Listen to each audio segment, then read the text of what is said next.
Hello and very good morning, dear students. I hope you all are ready for the maths class. In the last lecture, we have completed rectilinear figures, and as I told you, after rectilinear figure, we will be starting triangles chapter, and this is the very first chapter of the main topic, that is geometry. Okay, the geometry of 9th and 10th class is like we can say an important part of our life, where we understand about the structures, the shapes, how they work, what are their geometrical properties. Okay, so we will be studying about all these things in 9th class as well as in the 10th class. Okay, so this is going to be a very interesting topic, because in this there's not much calculation work. Here you need to do the proofs. That means the main thing is given to the proofs here. Okay, very less calculations. Okay, here you need to use your brain, when to use which criteria, when to use which property, and how to prove the question. So this is what is like an important thing in this chapter. Okay, so we'll start with the definition of triangles. We know that a three-sided structure, when bounded or bounded by three straight lines, or we can say the line segments, so it is called the triangle. Okay, so a triangle is a plane figure bounded by the three straight lines. Now comes the another definition, that is exterior and interior opposite angles.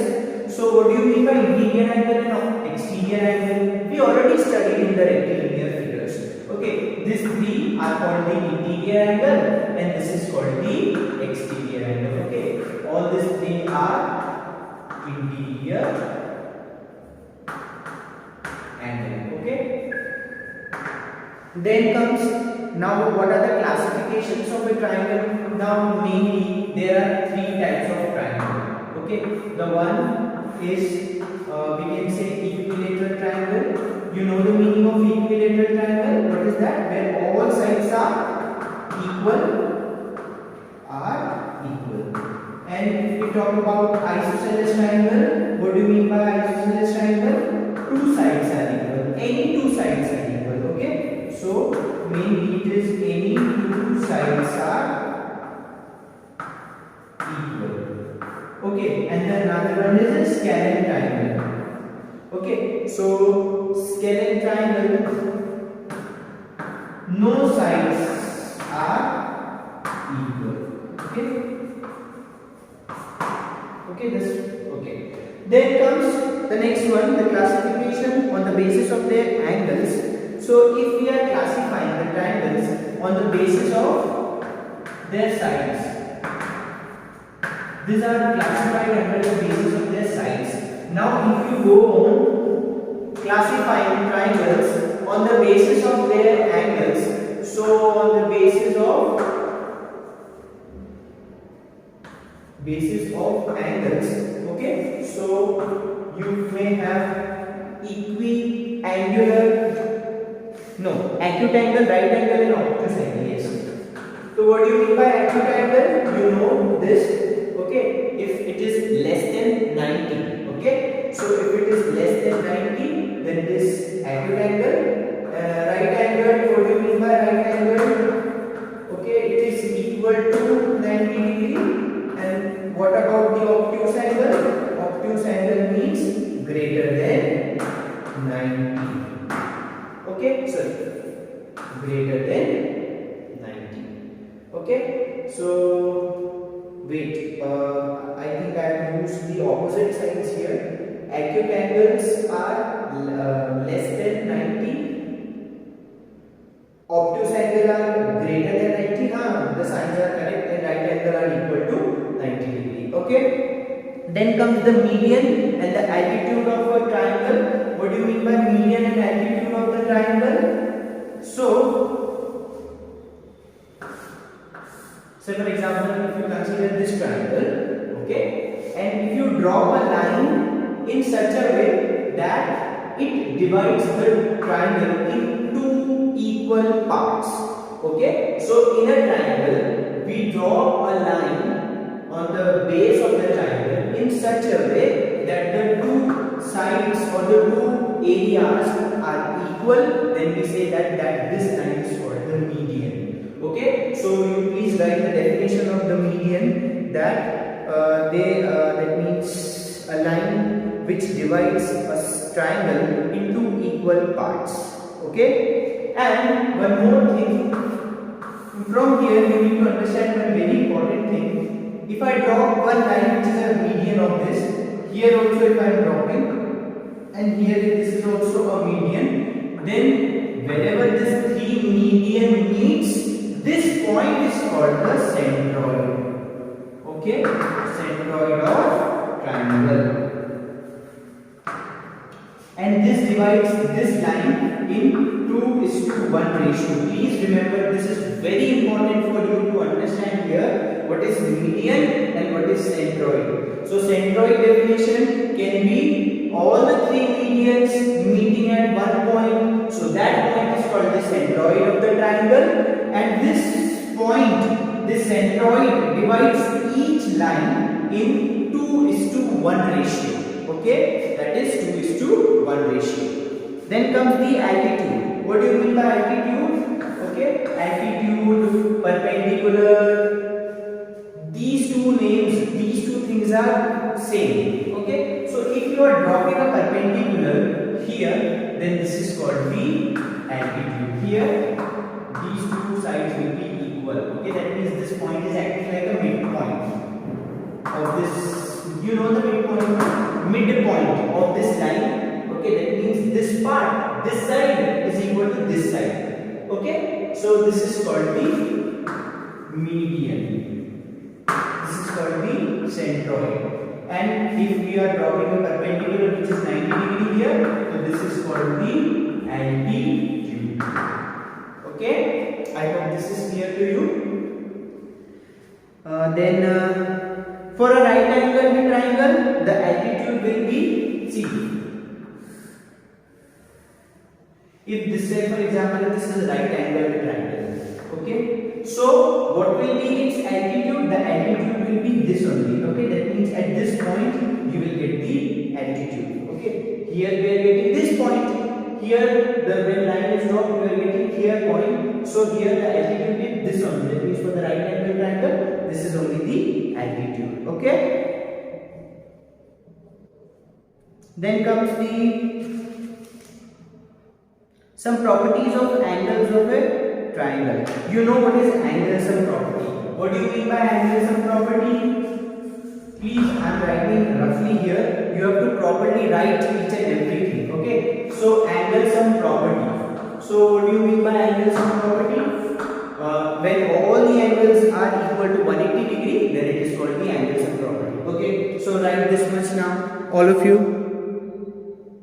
Okay, so dear students, now we are going to start the very important topic of this chapter, that is called the congruency of the triangles. This is the most important topic. Why? Because you need to understand what is the meaning of congruency, as well as you have to understand some criteria when the triangles are said to be congruent. Okay, so congruency of triangles we are going to start. So why I have added this S just now? Previously it is written congruency of triangle, but it was a mistake. I wrote S here and it became congruency of triangles, meaning there is not one triangle I am talking about. That means there are multiple angles, and mainly the two triangles. Okay, so when do you call the two triangles to be congruent to each other? I use the word congruent because we are talking about the congruency of triangle. So when the two triangles are said to be congruent, when their sides, when their angles are exactly alike. Okay, I repeat, the two triangles are said to be congruent if their sides, if their angles are exactly alike. That means if you place one triangle on the other triangle, so their sides must coincide. They must exactly coincide. Let us take one example. Okay, like you know that you may have seen the debit card, credit card of your parents of like different banks. Okay, so if I talk about HDFC Bank, ICICI Bank, or any of the bank credit card or debit card, so you can use the HDFC Bank card in the SBI ATM. You can withdraw the money without any problem. You can take ICICI Bank's debit card or credit card, and with the help of that you can just go to UCO Bank and withdraw the money. So wherever you take your debit card and credit card, and if you want to withdraw the money, you can easily. So there is not a size issue problem.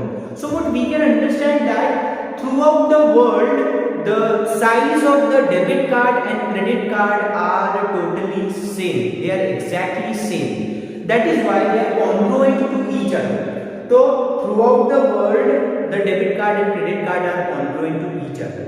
We can understand this concept in such a way. So I hope this is clear that whenever the two triangles, they are very much alike as well as equal, then the two triangles are said to be congruent to each other.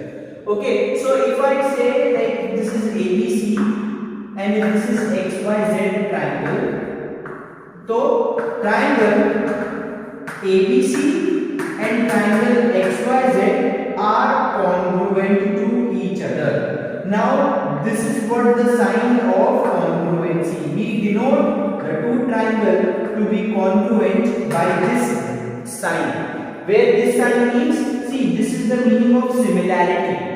They are similar, yes, look wise they are similar to each other, and area wise also they are equal. So if we combine these two signs, we get the sign of this, and this is called the congruency sign. Okay, so you can show the two triangles to be congruent with the help of this sign. Now you know there are some criteria. Like what criteria we have to make two triangles congruent? We have some process to understand this. Okay, so you may write the next topic as criterion of congruency. Criterion or the criteria. What is the difference between criterion and criteria? Criterion means if you talk about one, and criterion, see, criterion is a singular word and criteria is a plural word. Okay, so criteria of congruency of triangle. The very first criteria is SAS, meaning side angle side congruency criteria. Okay, criterion. So what side angle side means? Like for a two triangle, if you could prove that the two sides and one angle is equal, then we call the two triangles to be congruent. Okay, I repeat, SAS, full form is side angle side. So in two triangles, if you could find two sides to be equal as well as one angle to be equal, then you call those two triangles to be congruent to each other. I hope there is not much confusion or like any problem in this. Now the second criteria is angle side angle. Okay, so you could figure out the full form of this angle side here. Okay, so angle side. So can you understand by the name that in the two triangles, if you have two angles same and one side is same, so you can call that these two triangles will have equal area as well as they will be similar. So we can say that they both are congruent to each other. Now the third criteria is side, which is understood as triple S or SSS congruency criterion, okay, which is side. So in two triangles, definitely if all the three sides are equal, that means this side is equal to this side is equal to this side, and this side is equal to this side. So we say that these two triangles are congruent to each other. Now the fourth criteria is RHS. This is not right hand side, it is right hypotenuse side. Now what do you mean by right hypotenuse side? Like if you have two right angles in a triangle, for example. Okay? So we know that at least one angle is same, that is the right angle is same in both. If hypotenuse is same and one side, maybe this one or this one, let us consider these two sides are equal. So 290 degree, one hypotenuse is same, one side is same, so we may call that these two triangles are congruent to each other. Okay, so like this you have four criteria. I repeat, SAS, side angle side, that means two side, one angle. Angle side, that means two angles and one side if you get. Then the third one, SSS, side, three sides you get.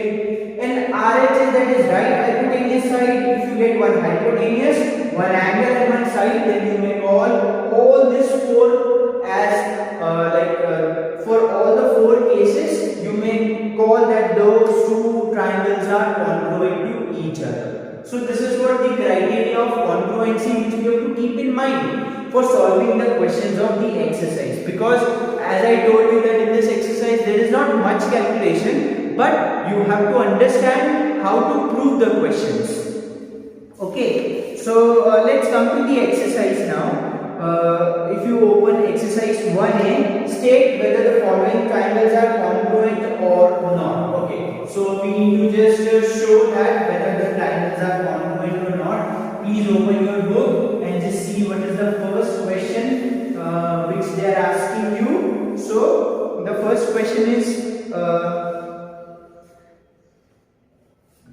you have two triangles made like this, where these two angles are same. This side is equal to this side and this side is equal to this side. So can you tell me, will they be congruent? So as I taught you the very first criteria, one side we got one side, one angle also we got, and one side also equal. So by SAS congruency criteria, they are definitely congruent. Okay, so now if you go for the next question, so you are given with here 20 degree, it is matching. XZ is equal to ln, that is also correct.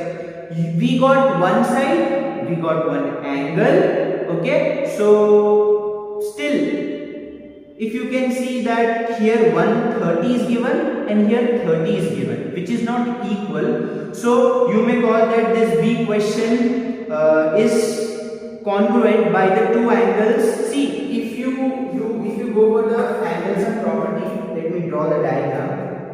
That is,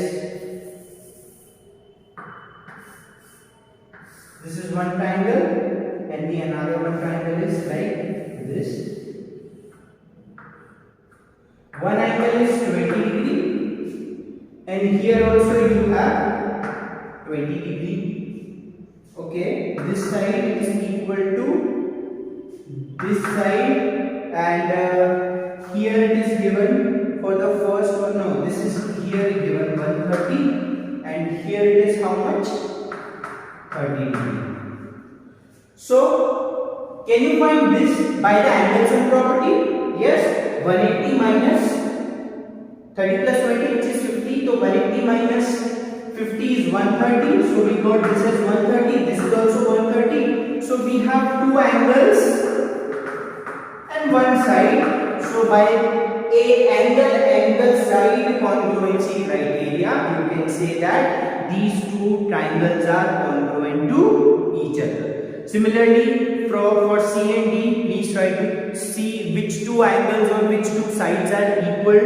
Okay, then let us come to this question number second. State with reason whether triangle ABC is congruent to triangle DEF or not. Let us do question number D. Okay, so in the starting, see, they are just the oral type questions, so no need of like doing any calculation in this. You just directly see and write that is it congruent or not. Okay, so let us go for the D question. I am writing a question here. Okay, so here is the second question, D1 I am doing. You are given with angle ABC is 13, AB is 5, angle is 23, angle F 67, EF is 13 and DF is equal to 5 centimeter. So in these two triangles, see, with the help of this information I have drawn the two triangles here. So for this triangle, angle is 90, so we have written that BC is equal to 13 centimeter given, AB is equal to 5 centimeter given. We don't know about AC. So can we go with the Pythagoras theorem here? We'll get the answer of this Pythagoras theorem. But no need of finding. Let us go to the another diagram. In this diagram, you have angle A is equal to 23 degree, angle F is equal to 67. Now, how I got to know that this will become a right angle triangle? Because 67 plus 23 is 90. And 180 minus 90 is 90 only, so definitely this is a right angle triangle. So in the starting only I made a right angle triangle, and by the help of Angel's property we found that this is 90 degree, and given these two informations are 13 and 5. Now you can see that you have one angle equal, you have one side also equal, and another side also equal. So this can be proved by SAS also, as well as this can be proved by RHS also. They both are totally correct, but we prefer this reason most because we have a separate, we have given that a separate classification of the criteria that RHS. So what RHS says, right hypotenuse side. So we have one right angled also, one hypotenuse also, and one side also equal. So you may say that RHS by the RHS, they are equal. So how you will write this in a proper way? So you may start with as angle A is equal to angle D is equal to 90. Can you please write that how we got this D? By the angles property. Okay, so we got right angle. You may write this is a right angle reason. Okay. Then the second one is you can write BC is equal to EF. So you may write hypotenuse and AB is equal to DF, and here you may write side. So by RHS congruency criterion, triangle ABC is congruent to triangle DEF. I hope this is clear to you. So you write this 3 point, then this one, and after this you write this one. Okay, so this is how you have to mention. Okay, now let us move to the next now. So students will see the rest questions in the next lecture, but before that let me tell you one important concept, that is CPCPC, which is abbreviated as corresponding parts of congruent triangles are congruent. Okay, which is abbreviated as this. Okay, this C, this P, this C, CP, CP, C means, like, say for example these two triangles are there. Okay, we have seen if this angle is equal to this angle, this side is equal to this side, and if this side is equal to this side, we call that by SAS congruency criteria. The two triangles will be congruent to each other. Let me just name them first. So what about this remaining side, this side, this angle, this angle? So what we used to understand that if two triangles by some criteria, if they are congruent, then we can definitely say one thing, that the remaining part, that means this side and these two angles will also be congruent. Means first we will prove these two triangles are congruent, then we will write by CP, okay, AC will be equal to BF. This angle will be equal to this angle. This angle will also be equal to this. And this is very important thing which you have to remember, because in the coming questions we will be using this only. Okay, so remember this thing, and we'll start in the next lecture from third question. Till that, write all the basic part and do this basic questions and see the examples also. Okay, thank you so much. Have a nice day. Bye bye.